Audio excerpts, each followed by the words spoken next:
Thanks for staying with us. So today we're discussing cyberbullying. Bullying happens between different people, private citizens, fathers, children. But when it happens within public officers and citizens, it's a whole nother conversation. So yesterday, it was quite interesting to see a back and forth between Honorable Abike Dabiri-Erewa, who is the chairman, of the Nigerian Diaspora Commission, and someone someone that you could consider a cyberbully or a troll. That's a new word for it now. A troll who had sent a tweet, which he responded for. So for those of you that have no idea what we're talking about, so I'll try to read the tweet to you. So a gentleman who calls himself aggressively obedient, avoid me, gentleman, said she should go to Indonesia and see how Nigerians are treated. Mumu woman, supporting a failed government. She's equally part of the failure. Eye service, exclamation mark. Now, Honorable Abike Dabiri-Erewa now replied this person, says, Ode, you go to Indonesia, carry drugs, do cultism, and come begging to be rescued from death sentence. Thank God for NDLEA Nigeria, now saving people like you from death row. Then, Dr. Ezekwesili saw that tweet and replied, Dear Abike, what is this? Kai, this is messy.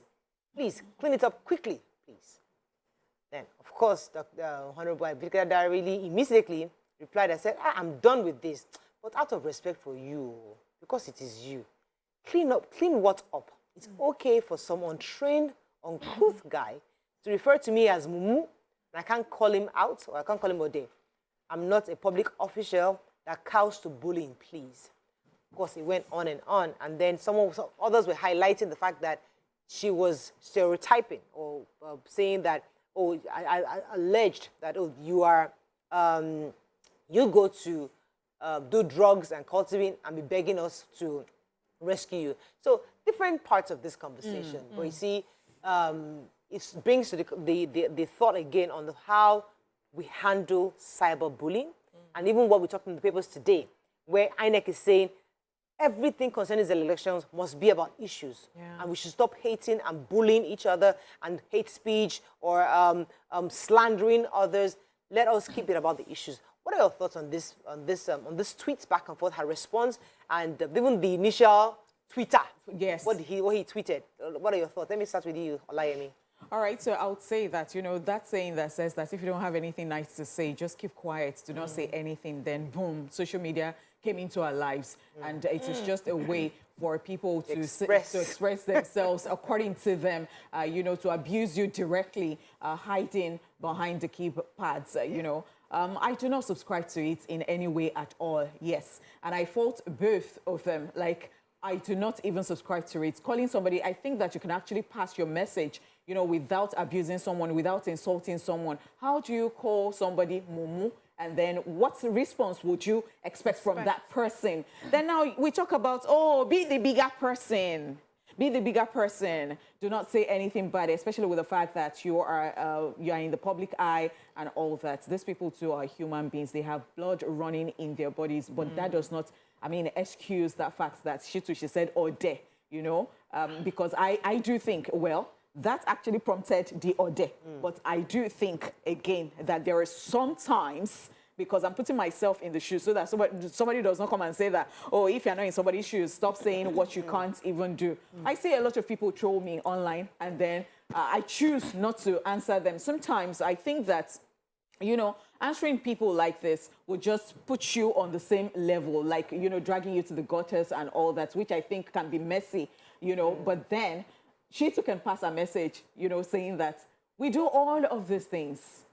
But then she's a human being. So I'm looking for where to actually... Right. Finding the sweet spot. Okay. Yes. Let me come to BC. Your thoughts when you read this story. Hey, there were several issues that came into my head.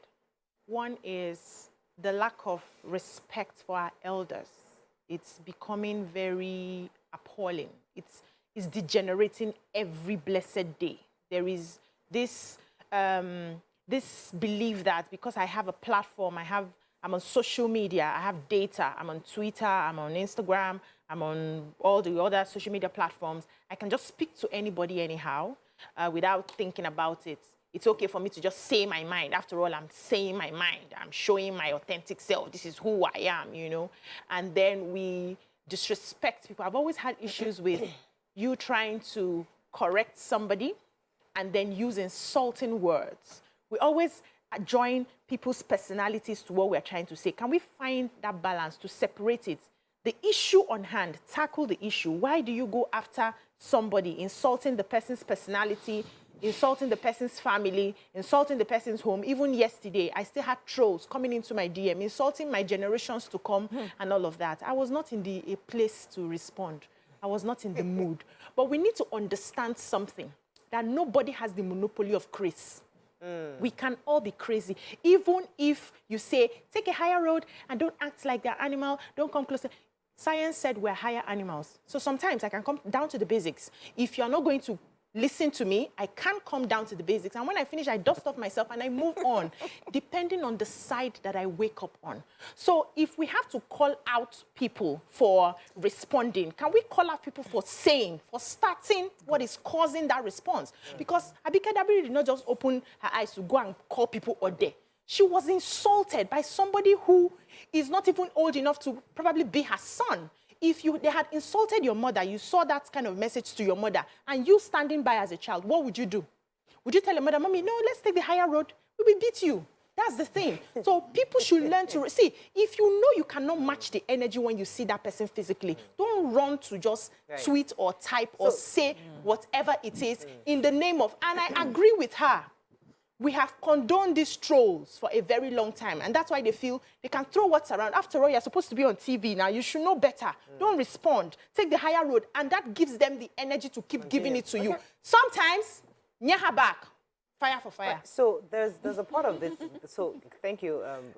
back. Let me hear your initial thoughts on it, because when we got that message, you know, there were two parts of it. There's the other part, and the part of, oh, she's stereotyping. Did you see that? Did you think that you're stereotyping? No. What are your thoughts? I didn't see. Okay, my initial thought is similar to both of yours, which is, you know, don't be rude. And yes, we understand that she's a public servant, and there's a way that she should, you know, use her office in relaying her message. But you know, I would say this if you had told me this like 3 years ago. You know, a few years ago, I'm like, no, I'm the higher road person. They no, go low, ignore, you go high. You know now, you know. I'm like, just ignore, you know. But today and yesterday, it happened to me one day. I had to speak up, and I spoke up on this particular case because of what happened to you and Tope and the whole of this station, because some people were allowed to spew lies over and over and over again on Twitter, on social media, and nobody said anything. And those lies were now carried on by other people as truth, and were willing to kill, as far as I'm concerned. They brought down a whole establishment. They were willing to destroy everything because of these lies that were allowed to just go on, you know, defended. So, yes, I feel that there's a way that she should have responded to this. There's a better way that she could have responded to this, but I also understand that she's human. And so he got the message. Now, the second part of the message, which is Ezekwesili saying to her, take this down. Take this down. This happened to me as well. People who were like, oh, Miriam, I'm such a huge fan. I respect you. I can't believe you said this. I'm like, did you see what was said first? If you're such a huge fan and you know me and you know that this is not me, why did you not address the person that started it? Why do we allow bad behavior to just go and then attack the person that, you know, is trying to stand up for themselves and you know that that is not the person's behavior? Why didn't... Dr. Ezekwesili, who I admire so much, I feel in this case she should have said to that initial Twitter person, you should not be doing that. You know, so I understand also her anger to, Madam, I respect you and that's why I'm responding to this, but the root, the cause of this issue is that person. Why should we not address it? Then the person that said stereotyping, that's what happens. One lie is dropped, one person will bring a coloration. Before you know it, a huge monster has been created. Very different from the initial conversation. Thank you. And that is why sometimes it is important. I think public servants need to have someone that just sits on that Twitter and responds properly and gives context over and over as the tweet is going. Because what happens is 3 years down the line, 5 years down the line, someone will pick something up and say, this is who she said something about an ethnic group, and that's that, without context, with nothing. So it's important that you speak up for yourself, but when you're in public office, maybe find a way to do. There are nice ways to get to people. In fact, there are nice ways to tell that person to go to hell. And they look forward to it. And nobody will be able to hold you. No, they'll look forward to it. That's if they'll look forward to it. And nobody will be able to grab you. So it is being polite, but at the same time, you're passing your message and you're saying your head is not correct. But all of us cannot be that polite. Let me go on the break. When we come back, we need room for some further. Stay with us. We'll be right back. Thanks for staying with us. We're still discussing this matter that happened yesterday. And there's a part of it that we've not talked about, because the original tweet was asking Honorable Abike Dabiri-Erewa to go to Indonesia and see how Nigerians are treated. That's an issue. And it also reminds us of the fact that, I mean, we saw reports that said that once you enter Indonesia, there's a board right there in your face. If you penalty for drugs, that's right. Death. That's right. It's in your face that as you're entering, from the beginning. It's clear. And even their commission have told us several times that, listen, in Indonesia, they don't take bebe. And no matter how much I beg you, that's right. They don't take, we go and beg, and they don't listen. Please don't take drugs. So these are Nigerians, sometimes we put ourselves in that situation where we now get arrested, detained, and now on death row. Because according to more of the tweets I read, there are about 21, or reports that I read, there were 21 Nigerians on death row. 20 of which are from different parts of the country. So you see, so the point is, when we're discussing these issues, let us look at it exactly as it is and focus on it, and not then define and try to color it with different things, which is what she was trying to say here. Yeah. What are your thoughts on that? Yeah. So before jumping to the crux of the matter, there was also another part of it that I wanted us to highlight, which is, she mentioned a bit of it already.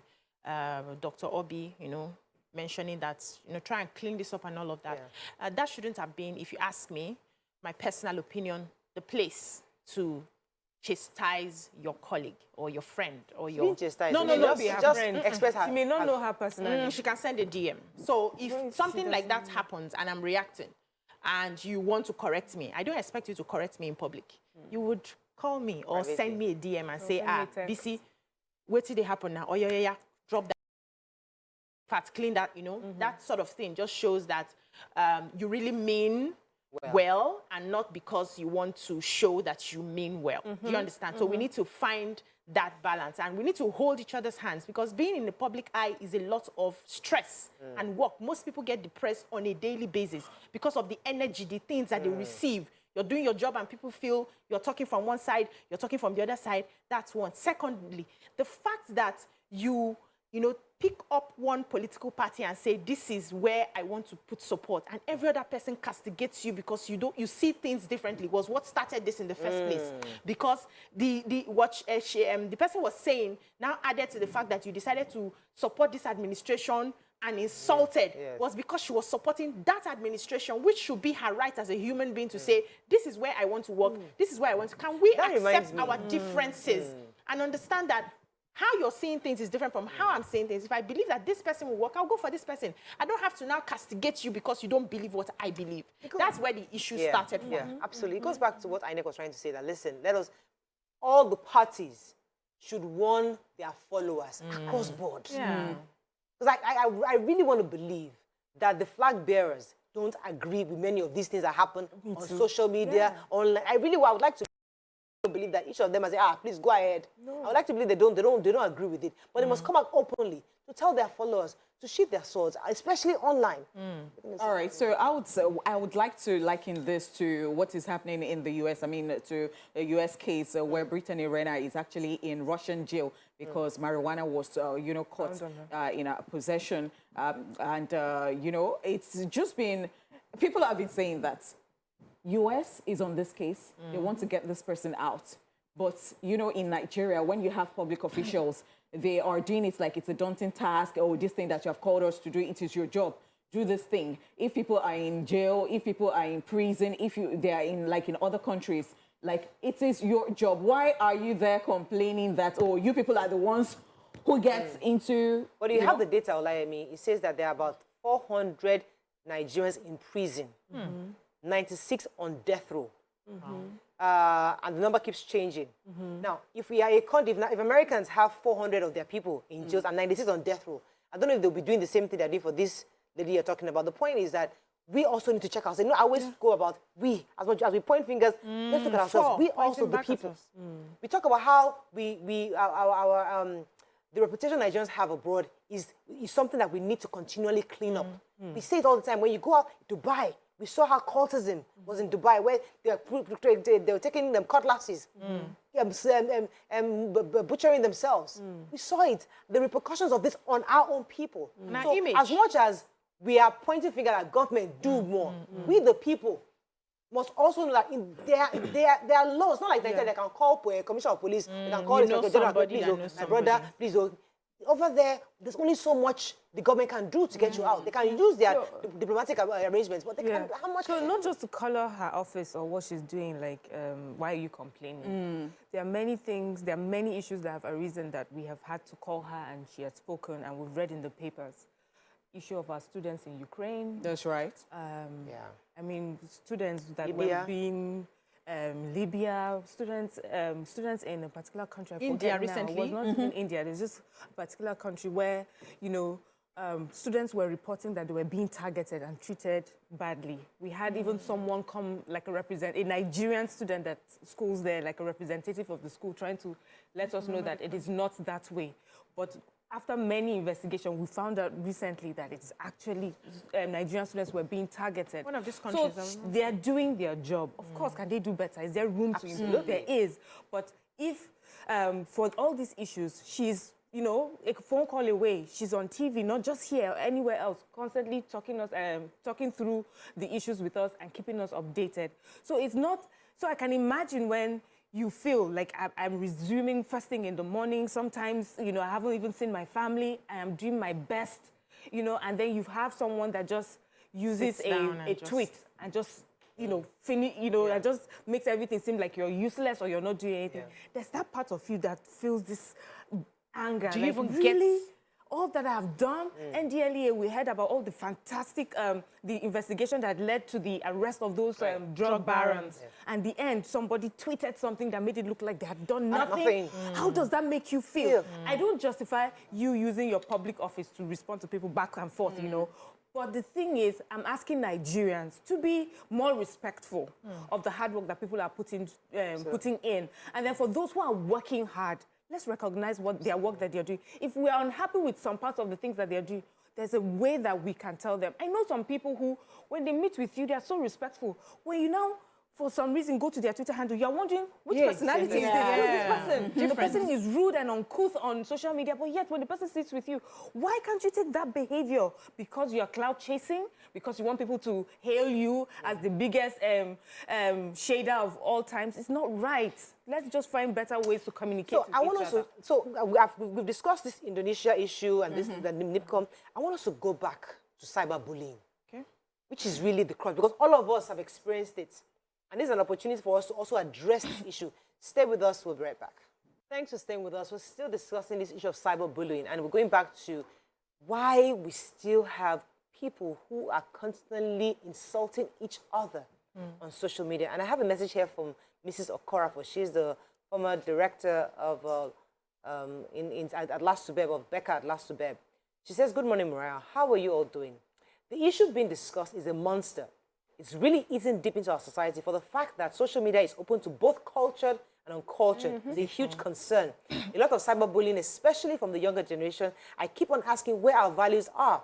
However, I want to advise our elders to be enlightened people, to put more emotional intelligence. So Abike Dabiri was insulted, but there was a way to hit harder with your choice of words, which is what you had said. Yes, she should have hit hard, but maybe or there was not the right thing to use at the time." So, Mariah, we need to understand, first of all, that people see the world the way they are, not the way it is. So people react based on how they are feeling. Sometimes the insults we get is not about us. It's not about what we have said. They have just heard beyond what we have said to things that are actually troubling them.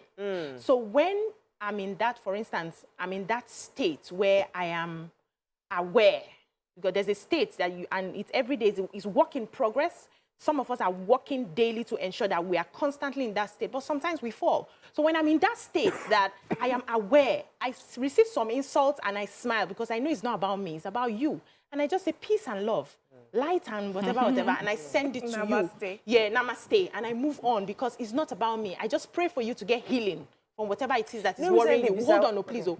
But sometimes, when maybe me, myself, I'm struggling with certain things, I'm not in that space to be wishing you peace and light. So when I see that attack, my ego stands up immediately because I'm not present enough, and the ego is the one that is attacking you. So you, self, that you want to attack somebody, ask yourself, if I get a response back, am I ready for this fight? And the truth of the matter is we cannot respond to everybody. Nobody does. I don't even respond to everybody. There are some people you push aside.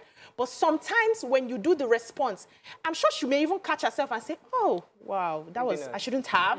But she has done it. And we need to understand that and move on. The idea is make sure that on every level, we are polite to each other. On every level. You know, recently, I was bullied. And I got getting calls, you know.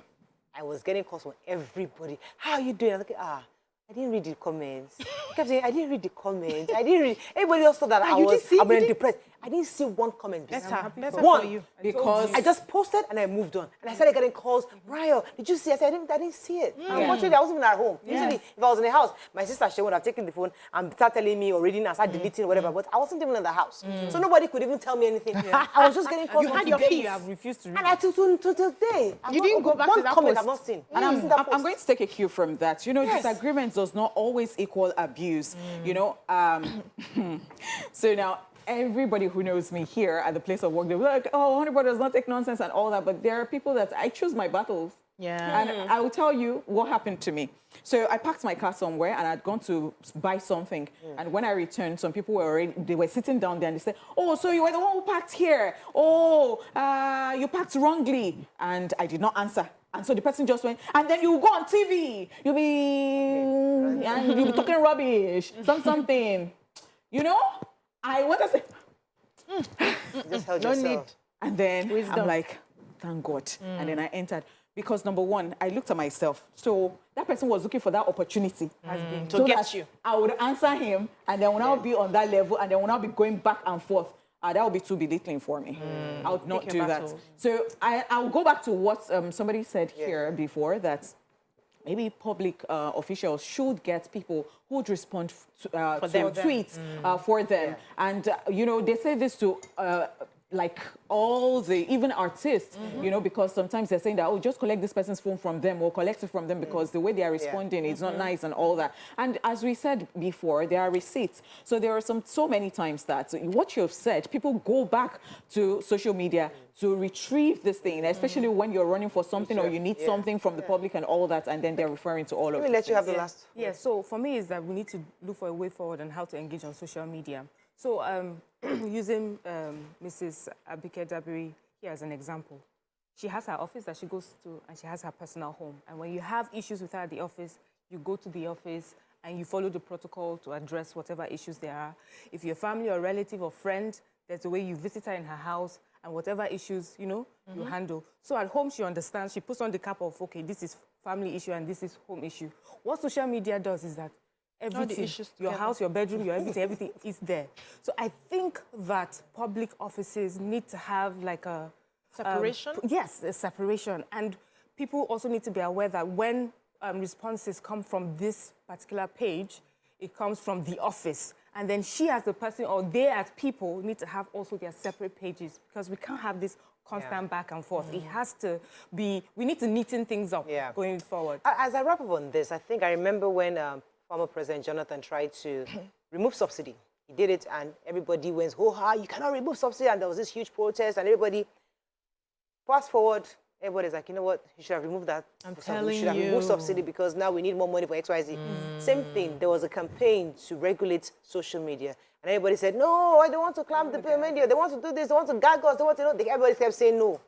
But when we see more of this, at least now our eyes are open, are more opened, and we've seen more of this cyberbullying increase. And I think it's time for us to bring up that conversation again. How do we regulate social media to ensure responsible tweeting, responsible commentary across board. So that, yes, we can criticize government because nobody sees us when we criticize government. Every day here, we criticize the government of Buhari because of one thing or the other. They don't see it because they see us through the lens of, oh, the owner of the station, or that's the lens they used to see it. No matter what you say. They don't get it. They don't remember that the other day you complained about us too. They don't remember the other day that you criticized something. They don't see it. They only watch it through that lens of, oh, the station is this. So no matter what we say, they don't hear you. They don't hear you, which is okay for us. And we continue. We have to continue to do what we have to do right, no matter what anybody says. But I think at the end of the day, we must be responsible citizens regardless. And this uncultured, uncouth citizens who take on the social media, somebody must regulate them, and we hope government can stand up to that. Let's go on a break. When we come back, we'll bring in our next guest. Stay with us. We'll be right back.